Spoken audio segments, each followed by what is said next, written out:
Hello friends, नमस्ते। मैं doctor Shivom Singh, paediatric physiotherapist from Gorakhpur, Uttar Pradesh. Last video में हमने स्पास्टिक सेरेब्रल पाल्सी के बारे में डिटेल से चर्चा की थी। आज हम डिस्काइनेटिक या डिस्टोनिक सेरेब्रल पाल्सी के बारे में डिटेल से चर्चा करने वाले हैं कि डिस्काइनेटिक सेरेब्रल पाल्सी क्या होती है और इन बच्चों में हमें क्या क्या समस्याएं देखने को मिलती हैं और डिस्काइनेटिक सेरेब्रल पाल्सी की कितनी वैरायटी होती हैं, कितने प्रकार की होती है और इन बच्चों का क्या इलाज है। और अगर इन बच्चों में गलत कसरत करा दी जाए तो इन बच्चों में हमें और क्या क्या समस्याएं देखने को मिलती हैं। आज हम सब इन सारे टॉपिक पर चर्चा करने वाले हैं। हमारे इस वीडियो को आप लास्ट तक ज़रूर देखें, क्योंकि हम लास्ट में ही आपको बताएंगे कि इन बच्चों का क्या इलाज होता है और अगर इन बच्चों में गलत कसरत करा दी जाती हैं तो उनमें क्या क्या समस्याएं देखने को मिलती हैं। प्लीज़ हमारे वीडियो को लास्ट तक ज़रूर देखें। चलिए अब हम स्टार्ट करते हैं। हेलो फ्रेंड्स, अगर आपने हमारा चैनल अभी तक सब्सक्राइब नहीं किया है तो प्लीज़ हमारे इस चैनल को सब्सक्राइब करें, क्योंकि हम आपके लिए हमेशा सेरेब्रल पाल्सी से रिलेटेड वीडियो लेकर आते रहते हैं। पहले हम बात करेंगे कि डिस्काइनेटिक सेरेब्रल पाल्सी क्या है। तो डिस्काइनेटिक सेरेब्रल पाल्सी में बहुत सारी समस्याएं होती हैं। इन बच्चों का अपने शरीर पर कंट्रोल नहीं होता है। बच्चे जब भी बैठते हैं, खड़े होते हैं तो अपने बॉडी को कंटिन्यू हिलाते रहते हैं। इसमें ज़्यादा अपर ट्रंक का मूवमेंट देखने को मिलता है। बच्चा हमेशा हाथ पैर की उंगलियों को हिलाता है, सर को हिलाता है और इस तरह से मूवमेंट करता रहता है। जब ये बच्चे सोते हैं तो पूरी तरह से नॉर्मल होते हैं। इनमें किसी तरह का कोई भी टाइटपन आपको देखने को नहीं मिलेगा। अगर किसी भी पेरेंट्स का डिस्काइनेटिक सेरेब्रल पाल्सी का बच्चा है तो वो इसी से पहचान कर सकता है कि उसका बच्चा जब भी सोएगा तो उसमें किसी तरह का कोई भी टाइटपन देखने को नहीं मिलेगा। जबकि स्पास्टिक बच्चों में बच्चा सो रहा है तब भी आपको उसमें टाइटनेस देखने को मिलेगी, लेकिन डिस्काइनेटिक सेरेब्रल पाल्सी बच्चा जैसे सोता है तो उसमें कोई भी टाइटनेस नहीं होती है। बच्चा पूरी तरह से रिलैक्स रहता है। कभी भी आप उसके हाथ पैर को देखेंगे तो उसमें देख के ऐसा लगेगा कि इसमें किसी तरह की कोई समस्या नहीं है। तो इन बच्चों का जब बच्चे जागते हैं, जैसे ही बच्चे जागते हैं कोई भी एक्टिविटी करने की कोशिश करते हैं, जैसे बैठना हुआ या हाथ से कोई सामान पकड़ना हुआ या खड़ा होना हुआ, तो बच्चे अपने एकदम शरीर को बहुत ज़्यादा टाइट कर लेते हैं, क्योंकि ये सारी समस्याएं मांसपेशियों के टोन के अप एंड डाउन होने की वजह से होती हैं। इन बच्चों की मांसपेशियों की टोन कंटिन्यू फ्लक्चुएट होती रहती है, जिसकी वजह से ये अपने शरीर को कंट्रोल नहीं कर पाते हैं। तो बच्चा जैसे ही कोई एक्टिविटी करता है तो अपने शरीर को कंटिन्यू हिलाने लगता है। इन बच्चों में हमें चलने फिरने, बैठने, उठने के साथ साथ बोलने की समस्या भी देखने को मिलती है। इन बच्चों का IQ बहुत अच्छा रहता है। बच्चे हर चीज़ समझते हैं। सोचने समझने की इन बच्चों में समस्या नहीं होती है, बट इन बच्चों में बोलने की और लार गिराने की समस्या देखने को मिलती है। इन बच्चों में हमें ब्रेन में बेसल गैंग्लिया में इंजरी देखने को मिलती है, क्योंकि हमारे बेसल गैंग्लिया का काम मूवमेंट को कंट्रोल करना होता है और उसी पार्ट में इंजरी हो जाने की वजह से ये बच्चे अपने मूवमेंट को कंट्रोल नहीं कर पाते हैं। इसी वजह से इन बच्चों को चलने फिरने, उठने बैठने में समस्या होती है। अब हम जानेंगे कि डिस्काइनेटिक सेरेब्रल पाल्सी की कितनी वैरायटी होती हैं, कितने प्रकार की होती हैं। तो पहला वैरायटी होता है हमारा डिस्टोनिया। इन बच्चों में हमें स्लो ट्विस्टिंग मूवमेंट देखने को मिलते हैं। ट्विस्टिंग मतलब अपने हाथ को ट्विस्ट करके रखते हैं, इस तरह से ट्विस्ट करते हैं बार बार, और इसके साथ साथ अपर ट्रंक में इनवॉलंटरी मूवमेंट देखने को मिलते हैं। बच्चा हमेशा ही अपने शरीर को इस तरह से हिलाता रहता है, अपने फिंगर का मूवमेंट करता रहता है। इस तरह से इनवॉलंटरी मूवमेंट फिंगर में होते हैं और साथ साथ में पैरों की अंगुलियों में भी इनवॉलंटरी मूवमेंट देखने को मिलते हैं और चेहरे में भी इनवॉलंटरी मूवमेंट की समस्या होती है। बच्चा चेहरे से हमेशा ही अजीब तरह का मुँह बनाता रहता है। ये सारे इनवॉलंटरी मूवमेंट इन बच्चों में हमें देखने को मिलते हैं। और डिस्टोनिया में हमें खाने की समस्या, बोलने की समस्या और लार गिराने की समस्या भी देखने को मिलती है। दूसरी वैरायटी हमारी होती है एथिटोसिस। एथिटोसिस में स्लो रिदमिक रिपीटेटिव मूवमेंट देखने को मिलते हैं। इसमें बच्चा हमेशा ही अपने हाथ को ट्विस्ट करके रखता है। ट्विस्टिंग मूवमेंट भी इन बच्चों में होते हैं। हमने हमेशा ही स्लो इस तरह से फास्ट मूवमेंट देखने को मिलता है। बच्चा अपने हाथ को बार बार ट्विस्ट करता है और इन बच्चों में इनवॉलंटरी मूवमेंट भी देखने को मिलते हैं।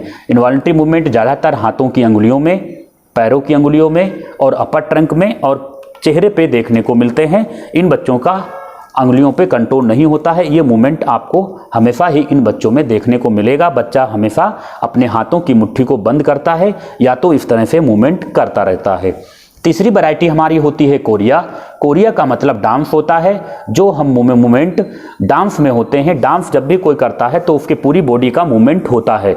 उसी तरह से इन बच्चों में भी हमें मल्टीपल बॉडी पार्ट में इनवॉलंटरी मूवमेंट देखने को मिलता है। बच्चा जैसे ही खड़ा होता है तो इस तरह से डांस कंडीशन में, डांस की पोजीशन में देखने को मिलेगा। उसकी पूरे शरीर के हर बॉडी पार्ट में इनवॉलंटरी मूवमेंट की समस्या होती है। और इन बच्चों में कोई भी ऑब्जेक्ट को पकड़ने की समस्या, बैठने उठने की समस्या, चलने की समस्या, गर्दन संभालने की समस्या भी होती है और ये बच्चे लार भी गिराते हैं। चौथी वैरायटी हमारी होती है एथिटॉइड सेरेब्रल पाल्सी।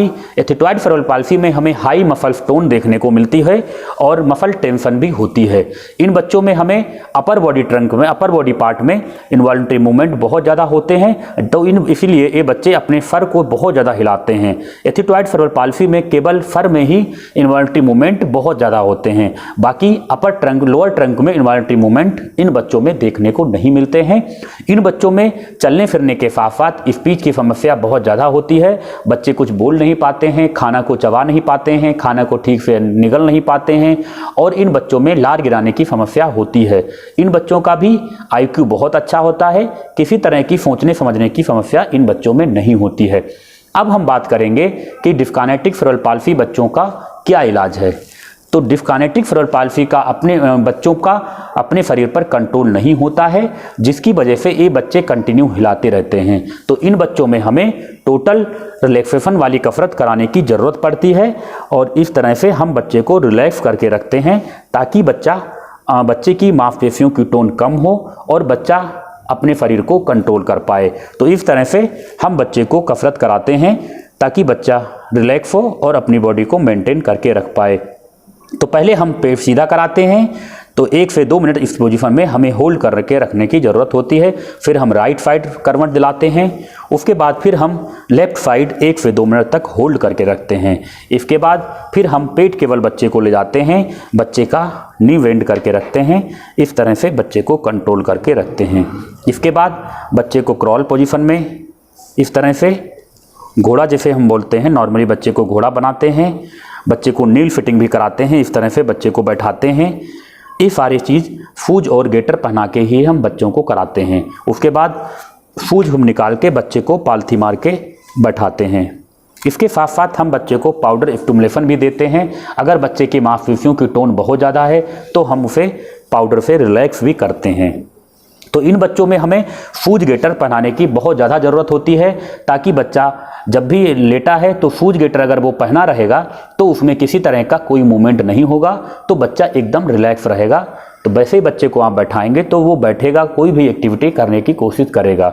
अगर उसे हम शूज गेटर नहीं पहनाएंगे तो वो बच्चा कंटिन्यू अपनी बॉडी को इस तरह से मूवमेंट करता रहेगा, हाथ पैरों को चलाएगा इस तरह से। तो ऐसे में हमें बच्चे की मसल टोन कम नहीं कर पाएंगे।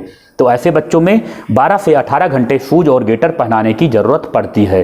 ये शूज और गेटर इन बच्चों में बहुत ही ज़्यादा ज़रूरी होता है। इसी से बच्चे की टोन कम होती है और बच्चा अपने शरीर को कंट्रोल करना सीखता है। इसी के सहारे चलना, खड़ा होना बच्चा सीखता है।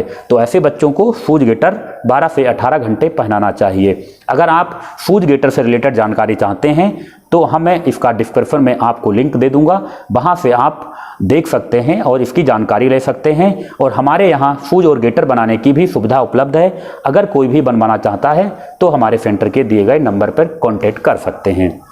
अब हम बात करेंगे कि डिस्कानेटिक सेरेब्रल पाल्सी बच्चों में अगर गलत तरह से कसरत करा दी जाए तो इन बच्चों में हमें और क्या क्या समस्याएं देखने को मिलेंगी। इन बच्चों में मांसपेशियों की टोन बढ़े होने की समस्या होती है। तो इन बच्चों में कभी भी हमें फास्ट एक्सरसाइज, पंपिंग एक्सरसाइज, इस तरह से एक्सरसाइज नहीं करानी चाहिए। ये टोटल रॉन्ग एक्सरसाइज हैं। अगर इन बच्चों में हमें फास्ट एक्सरसाइज करा देते हैं इस तरह से, या इस तरह से मूवमेंट करा देते हैं, तो बच्चों की मांसपेशियों की टोन और ज़्यादा बढ़ जाती है, जिससे बच्चे की समस्या कम होने की बजाय और बढ़ जाती है। तो इन बच्चों में हमें किसी तरह की कोई भी स्ट्रेचिंग एक्सरसाइज या कोई भी फास्ट एक्सरसाइज, पंप वाली एक्सरसाइज या इस तरह की कसरत नहीं करानी चाहिए। इस कसरत कराने से बच्चे की समस्या और बढ़ जाएगी। इन बच्चों में हमें कोई भी मूवमेंट वाली कसरत नहीं करानी चाहिए। इन बच्चों में टोटल रिलैक्सेशन एक्सरसाइज कराने की ज़रूरत होती है, जैसे TRP, tone reduce posture, MRP, muscle relaxation posture, और साथ साथ में पोजीशनिंग वाली कसरत कराने की ज़रूरत होती है। इन बच्चों में जब टोन कम हो जाती है, जब बच्चा हिलना डुलना कम कर देता है, उसके बाद में बच्चे को बैलेंस ट्रेनिंग और बच्चे को वॉकिंग कराते हैं। स्टार्टिंग में हम बच्चे को वॉक नहीं कराते हैं। अगर बच्चे को वॉक कराएंगे, चलाएंगे तो बच्चे की मांसपेशियों की टोन बढ़ने का खतरा बहुत ज़्यादा रहता है। तो स्टार्टिंग में हमें टोटल रिलैक्स करना है, बच्चे को पोजीशन को मेंटेन करना है। और इन बच्चों में माता पिता का बहुत बड़ा रोल होता है। तो ऐसे बच्चों में हम माता पिता को बहुत ज़्यादा सीरियस रखने की ज़रूरत पड़ती है।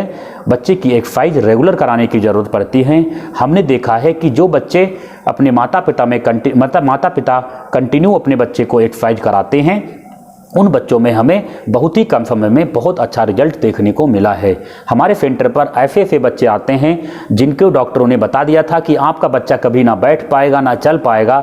आज आप उन बच्चों को देखेंगे कि जो नॉर्मल दौड़ रहे हैं, जिन्हें देख के आप बता नहीं पाएंगे कभी इस बच्चे को सेरेब्रल पाल्सी की समस्या थी।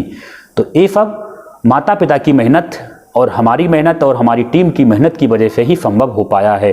इन बच्चों में रेगुलर कसरत कराने की ज़रूरत पड़ती है।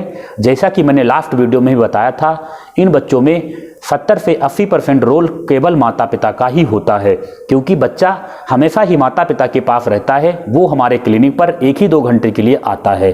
तो जो माता पिता अपने बच्चे की एक्सरसाइज सेंटर पे आने के साथ साथ घर पे भी कराते हैं, वो बच्चे बहुत जल्दी ठीक हो जाते हैं।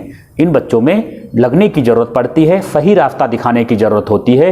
ये बच्चे भी एक नॉर्मल लाइफ जी सकते हैं।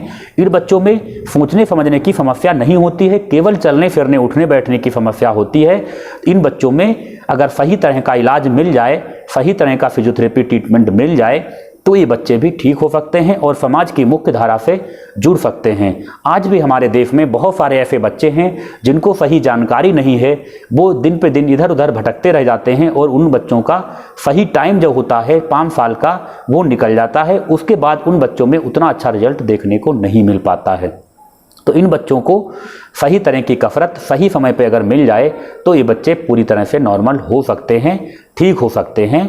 70 से 80% बच्चों में कोई भी समस्या सोचने समझने की नहीं होती है, केवल उनमें चलने फिरने की समस्या होती है। उनको सही ट्रेनिंग देने की ज़रूरत होती है, सही कसरत कराने की ज़रूरत होती है। ये बच्चे भी ठीक हो सकते हैं। अब हम आपको एक बच्चे का वीडियो दिखाएंगे जो कि डिस्काइनेटिक सेरेब्रल पाल्सी का बच्चा है।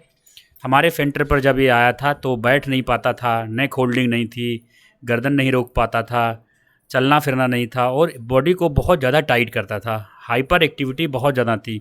लेकिन हमारे यहाँ इलाज कराने के बाद आज ये बच्चा सहारे से चलने लगा है, बैठने लगा है, गर्दन रोक लेता है और बिना सपोर्ट से खड़ा हो जाता है, जैसा कि आप वीडियो में देख सकते हैं। अगर आपके बच्चे को सेरेब्रल पाल्सी की समस्या है, बच्चा आपका चल फिर उठ बैठ नहीं पाता है, बोल नहीं पाता है, सोचने समझने की कुछ दिक्कत लग रही है, तो एक बार हमारे सेंटर पर आप ज़रूर कॉन्टैक्ट करें। हमारा ये सेंटर गोरखपुर में बख्शीपुर जुबली इंटर कॉलेज के सामने पड़ता है। हमारे सेंटर पर टोटल सेरेब्रल पाल्सी बच्चों का ही इलाज होता है। तो अगर आपके बच्चे को किसी तरह की समस्या है तो एक बार हमारे सेंटर पर आप कांटेक्ट करें, हमें कमेंट बॉक्स में कमेंट करें या हमारे सेंटर के दिए गए नंबर पर कॉल करें। और जिसके बच्चे को सेरेब्रल पाल्सी की समस्या है तो प्लीज़ आप एक बार हमारे इस वीडियो को ज़रूर शेयर करें। हो सके कि किसी ज़रूरतमंद की आपके द्वारा मदद हो जाए। आप सभी का बहुत बहुत धन्यवाद।